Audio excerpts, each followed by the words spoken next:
Malheureusement, des informations circulent à cause du conflit diplomatique, encore à cause des crises diplomatiques, encore des crises, à cause des tensions diplomatiques, encore des tensions qui opposent l'Algérie à ses voisins du Sahel. Les relations aujourd'hui sont pratiquement gelées avec le Niger. Or, le Niger, c'est le pays central par lequel doit passer ce gazoduc. Et depuis pratiquement une semaine, des informations circulent par des médias spécialisés annonçant que les autorités nigériennes ont décidé de geler ce projet et de ne plus participer à ce projet. Pendant ce temps-là, le Maroc, de son côté, a un projet. C'est le fameux gazoduc nigérien-Maroc. Les ambitions de ce projet est d'être concrétisé d'ici 2029, comme par hasard, alors que l'Algérie avait besoin de ce projet avant 2023, avant 2030. En plus des Américains, les Émiratis ont promis d'investir dans ce projet. C'est la ministre marocaine, c'est une ministre marocaine, Leila Ben Ali, qui est la ministre marocaine de la transition énergétique, qui a révélé, le 6 mai dernier, il y a de cela 2 jours, elle a révélé que les Émirats Arabes Unis sont prêts, ont annoncé qu'ils étaient prêts à financer, à apporter, à investir dans ce projet de gazoduc qui va relier le Nigeria au Maroc. Il y a la Banque islamique de développement, il y a le fonds de l'OPEP. L'OPEP au Maroc n'est pas membre de l'OPEP. C'est l'Algérie qui est le membre de l'OPEP, un membre historique. La Banque européenne d'investissement. Le groupe chinois Genghis Steel a déjà décroché le contrat pour la fourniture des tuyaux nécessaires à ce gazoduc. Malheureusement, des informations circulent à cause du conflit diplomatique, encore à cause des crises diplomatiques, encore des crises, à cause des tensions diplomatiques, encore des tensions qui opposent l'Algérie à ses voisins du Sahel. Les relations aujourd'hui sont pratiquement gelées avec le Niger, qui fait partie de l'Alliance de l'État du Sahel. Rappelez-vous l'Alliance des États du Sahel, ont rappelé leur ambassadeur le Mali, le Niger et le Burkina Faso depuis le 6 avril 2025 à cause des problèmes de tension qu'il y a entre l'Algérie et le Mali. Le Niger et le Burkina Faso sont alliés du Mali, ont exprimé leur solidarité avec le Mali à cause de l'incident concernant le drone malien qui a été abattu par l'armée algérienne à la fin du mois de mars, au début du mois d'avril 2025. Et la crise perdure jusqu'à aujourd'hui. Il n'y a pas d'ambassadeur du Niger qui est revenu en Algérie. Et l'Algérie avait riposté en rappelant son ambassadeur à Niamey au Niger. Or, le Niger, c'est le pays central par lequel doit passer ce gazoduc. Et depuis pratiquement une semaine, des informations circulent par des médias spécialisés annonçant que les autorités nigériennes ont décidé de geler ce projet et de ne plus participer à ce projet. D'autant plus que cette annonce a été faite quelques jours après au retour, enfin, on ne va pas parler de complot encore une fois, parce que dès qu'on donne des informations concernant le Maroc, ils vont nous dire que c'est un complot, etc., c'est à cause des Marocains, etc. Mais les 3 chefs de diplomatie des États du Sahel étaient récemment à Rabat, chez le roi Mohamed VI, pour parler de la coopération, etc. C'était le 28-29 avril dernier. Et juste après cette date-là, il y a des informations qui circulent. Pour le moment, les autorités nigériennes nigériennes n'ont absolument fait aucune annonce. Mais le bruit, comme il y a des tensions diplomatiques, comme il n'y a plus d'ambassadeurs à Niamey, comme il n'y a plus d'ambassadeurs du Niger à Alger, on voit mal comment les 2 pays pourraient lancer un projet aussi stratégique s'il n'y a plus de coopération bilatérale. Quand on ne s'entend plus, comment on peut réaliser un projet aussi important qui nécessite comme des investissements de plus de 15 milliards de dollars. D'ailleurs, on ne sait même pas qui va financer ce projet. L'Algérie n'a jamais été transparente. Le Niger, ce projet n'a jamais... Il y a l'Union africaine qui a parlé, on parle d'Union européenne. Il n'y a pas eu d'annonce concrète. Et malheureusement, ce gel, pour le moment annoncé par des médias spécialisés, des médias spécialisés sur des plateformes spécialisées sur les hydrocarbures, en l'absence d'une confirmation officielle du Niger, ça reste à prendre au conditionnel. En l'absence d'un commentaire des autorités algériennes, ça commence quand même à semer le doute. Pourquoi? Parce que au moment où ce projet n'avance pas, depuis pratiquement une année, on nous dit qu'il y a eu 1800 km qui manquent, mais rien n'a été fait. Nous sommes maintenant au mois de mai 2025, ça fait plus d'une année que cette annonce a été faite par les autorités algériennes. Le forum des pays exportateurs de gaz, il s'est tenu au mois de février, c'était au mois de mars 2024, voilà. C'était entre fin février et début mars 2024, et depuis plus rien, et là nous sommes dans une situation de crise, d'impasse diplomatique. Pendant ce temps-là, le Maroc, de son côté, a un projet dont nous avons déjà parlé, c'est le fameux gazoduc nigérien-Maroc. Parce que le Nigeria est très intelligent. Le Nigeria, il sait qu'il a un atout, ses réserves. Et tout le monde s'intéresse à ses réserves. Il parle avec l'Algérie, il parle avec le Maroc. Le Nigeria, avec le Maroc, ils ont un projet d'un gazoduc qui est beaucoup plus long que le gazoduc défendu par l'Algérie, ou porté par l'Algérie. C'est le fameux gazoduc Nigeria-Maroc, qui s'étend sur 5660 km et qui doit traverser 13 pays côtiers de l'Afrique de l'Ouest pour aller jusqu'à Dakhla, au Sahara occidental, symbolique très très forte. Le projet doit aussi transporter le gazoduc. Le projet doit mettre en place le projet, c'est quoi? C'est un gazoduc qui pourrait transporter comme le gazoduc Algérie-Nigéria 30 milliards de mètres cubes. Et les ambitions de ce projet est d'être concrétisées d'ici 2029, comme par hasard. Alors que l'Algérie avait besoin de ce projet avant 2023, avant 2030. Les Marocains, de leur côté, ils veulent concrétiser ce projet d'ici 2029. 2029, c'est encore demain. Alors, ce projet, par contre, fait beaucoup de bruit et, contrairement au projet porté par l'Algérie, dont on ne sait pas qui va le financer, qui a donné le financement, etc. Alors, qu'il n'y a que des signatures, il n'y a que des accords qui ont été signés, mais même, il n'y a pas eu d'avancée majeure. Du côté du Maroc et de ses alliés, il y a des avancées majeures, puisque, alors, 2 annonces importantes au début, fin avril, déjà. Un ministre de Nigeria, qui s'appelle le ministre nigérien des Finances, Wal Eden, qui était à Washington pour des rencontres, pour participer aux réunions du printemps du FMI et de la Banque mondiale. Il a annoncé officiellement que les autorités américaines, que Washington est prête à investir dans ce projet de gazoduc Nigérien-Maroc. C'est un ministre du Nigeria.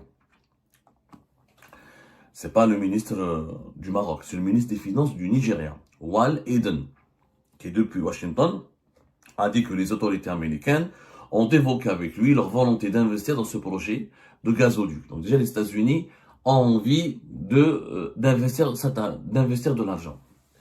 Le projet, le gazoduc Maroc-Nigeria, ou Nigeria-Maroc, il date de 2016, uniquement 2016.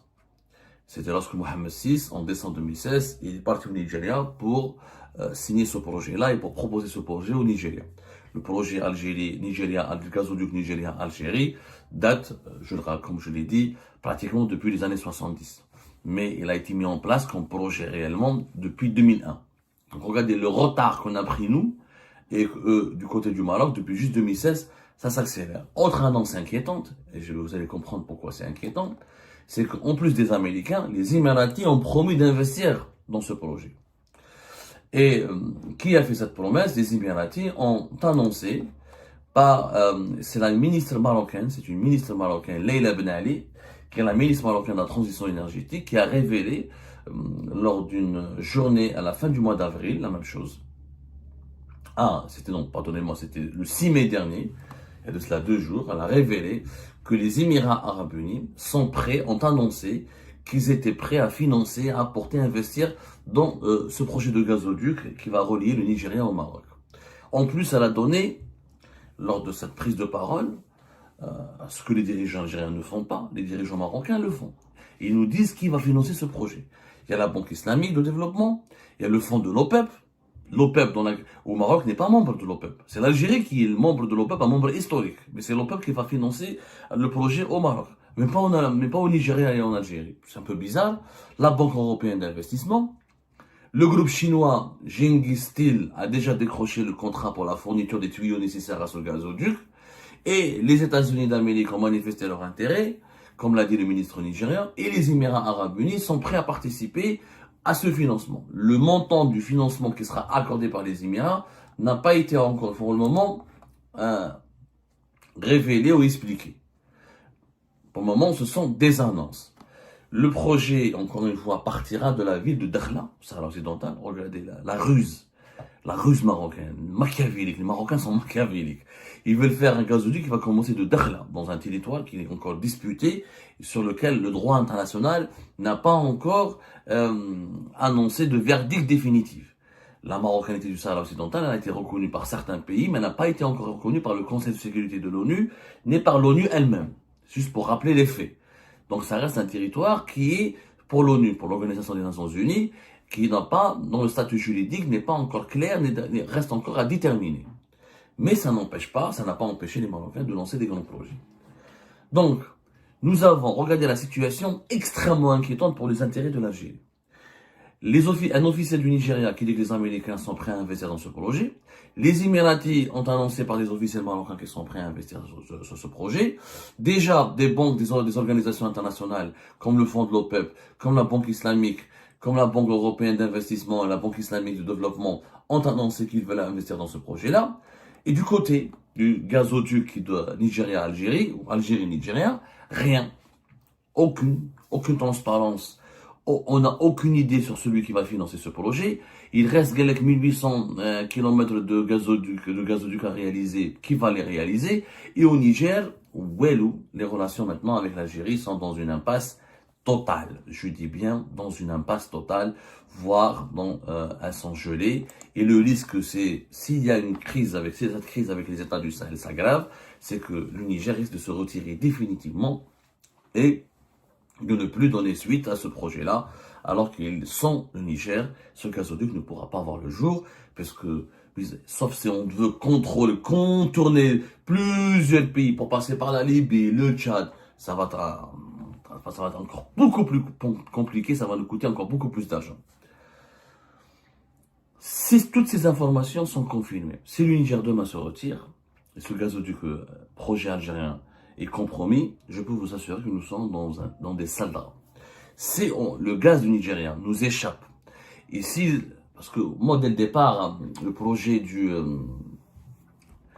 comme beaucoup d'observateurs, le projet du gazoduc maroc-nigérien, très peu de personnes y ont cru. Il faut savoir qu'au départ, en 2016, quand il a été annoncé, beaucoup d'experts, jusqu'à même 2021-2022, beaucoup d'experts disaient que c'est pas possible, c'est trop long, c'est 13 pays, c'est presque 6000 km, 4400 km pour le gazoduc Algérie-Nigérien, c'est beaucoup plus facile, il n'y a que 3 pays, c'est un ancien projet, le Nigeria et l'Algérie ont d'excellentes relations, le Niger auparavant avait d'excellentes relations, personne n'aurait parié un centime, n'aurait parié 1 euro, 1 dollar sur le projet marocain et tout le monde pensait que le projet algérien était le plus fiable. Sur le papier, c'est le projet algérien est le plus fiable. Sauf qu'il ne le plus maintenant. À cause du comportement méprisant des dirigeants algériens à l'égard des pays du Sahel, à cause de cette crise totalement inutile avec le Mali. Donc regardez, à cause des beaux yeux de certains séparatistes touaregs, on va perdre tous les pays, tous les États du Sahel, et on va perdre l'accès au gaz du Nigeria. Et on risque de ne pas réaliser le projet le plus stratégique pour nous. Parce que si demain, on n'a plus la capacité d'exporter du gaz, on perd une manne financière d'une vingtaine de milliards de dollars, avec quoi on va vivre? Avec quoi on va financer notre développement? Avec quoi on va financer notre armée? Avec quoi on va financer l'importation des matières premières agricoles? Avec quoi on va financer la couverture de nos besoins élémentaires? C'est un projet stratégique. Parce que ce gazoduc aurait permis à l'Algérie de rester un acteur énergétique important. Si par malheur, je dis bien par malheur parce que c'est un malheur pour l'Algérie, ce projet se réalise au Maroc, ça veut dire que c'est le Maroc qui va devenir fournisseur du gaz de l'Union européenne. À la place de qui? À la place de l'Algérie. En plus, nous, les dirigeants algériens, comme un pays, et on leur a laissé le Maghreb-Europe, le fameux gazoduc Maghreb-Europe qu'on utilisait jusqu'à 2021.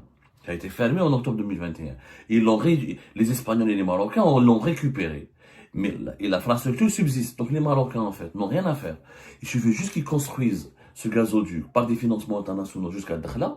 De Dakhla au Sahara occidental, ils font un gazoduc qui va les relier jusqu'au nord du Maroc pour réutiliser l'infrastructure du Maghreb Europe pour exporter du gaz vers l'Espagne. Vous imaginez ce scénario qui paraît incroyable. C'est que le Maroc pourrait fournir du gaz naturel à la place de l'Algérie à l'Europe. C'est cauchemardesque pour l'Algérie. Non seulement nous allons perdre de l'argent, nous allons reculer sur la scène géopolitique mondiale et nous allons être menacés par une crise diplomatique, nous allons être menacés par une crise économique extrêmement dure. Cette bataille des gazoducs, ce n'est pas une bataille d'ego.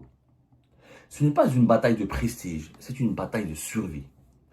Parce qu'il s'agit encore une fois de l'avenir de les générations futures.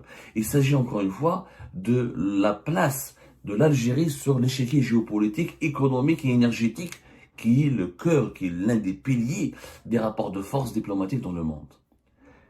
Si le Niger se retire, et si le projet du TSGP, le Trans-Saharan Gas Pipeline, le Trans-Saharan Gas Pipeline ne se réalise pas, je peux vous assurer que nous allons vivre et subir des conséquences désastreuses. J'appelle les dirigeants algériens à se réveiller en extrême urgence, d'entamer des réconciliations rapides avec le Niger, d'essayer de ramener le Niger vers l'Algérie, au lieu de les laisser partir vers le camp du Maroc, et de relancer ce projet et de le réaliser rapidement. Si on mobilise les fonds nécessaires, dès 2026, il peut être opérationnel. Mais à force de faire de la parlotte, de la provocation et du mépris à l'égard des pays africains, on est en train de s'isoler, on est en train de reculer au profit de nos concurrents directs